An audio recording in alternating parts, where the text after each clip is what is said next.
اي حاجه ما تخص اخواتي. وطبعا واجهت مشكله اخويا الله يرحمه، كان عي قعد سنه ونص في الكوما والبتاع، فانا اتخذت وخلفت واتجوزت، برضه مسؤوليات زادت، وانا مش شايف ان دي مهنه ينفع ان انت تهزر فيها. انا مش شايف ان انت دي المهنه دي مهنه ان انا اصحى الصبح انزل اشتغل واقعد على المكتب اشتغل ممثل.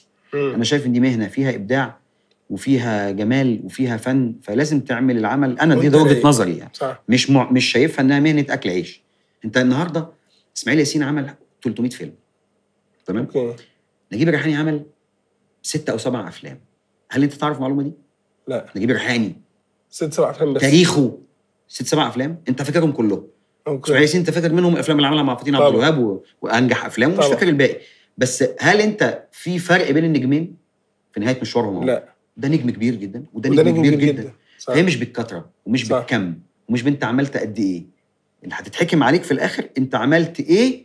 قاعد حلو إيه اللي فاكرينه، وكل لما يجي نفتكر نولعه عادي.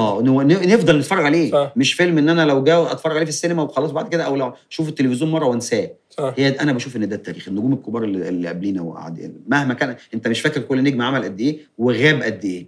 في لقاء الاستاذ نور الشريف قال لك انا مش انا عملت فيلم ايه كده ونجح، قعد 6 سنين في البيت لغايه ما عمل شركه انتاج ينتج لنفسه عشان يحمي بيها نفسه. قال لك لازم الممثل يكون عنده شركه انتاج عشان يحمي بيها نفسه، لان السوق بيفرمك. طب ما انت ممكن تنتج افلامك يا شيخ. طبعا.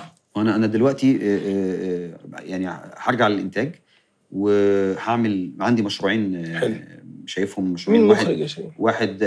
واحد معتز لا اصل مش بس عشان كده. الثاني هبعته المعتز رفضوا. لا بس مش قصدي والله ما قصدي. لا وانا بهزر. انا عايز اسال سؤال بقى مش هزار بقى. انت من اهم مخرجي الكوميدي في العصر اللي احنا فيه. ما هو والله ما بهزر. يعني شوف احنا اول فيلم ليك انا اللي عملته معاك. وشفت التدرج اللي انت عملته. انت من اهم منتجي الكوميديا. لما يتأرخ للكوميديا هيتقال فاطين عبد الوهاب، وهيتقال معتز التوني، وهيتقال احمد الجندي، وهيتقال خالد حلفاوي، وهيتقال وليد حلفاوي. الاسماء دي طبعا من اهم فانت مش اللي هو مجامله. انت الواحد ينبسط. وائل احسان، قصدي عشان ما انساش حد. في ناس كتير. قصدي انت من الاسماء اللي بتعرف تصنع فيلم كوميدي حقيقي، وانت نفسك كوميديان من جواك، فانت نفسك بتخلق ضحك. واهم حاجه عندك ان انت بتعمل كواليس حلو.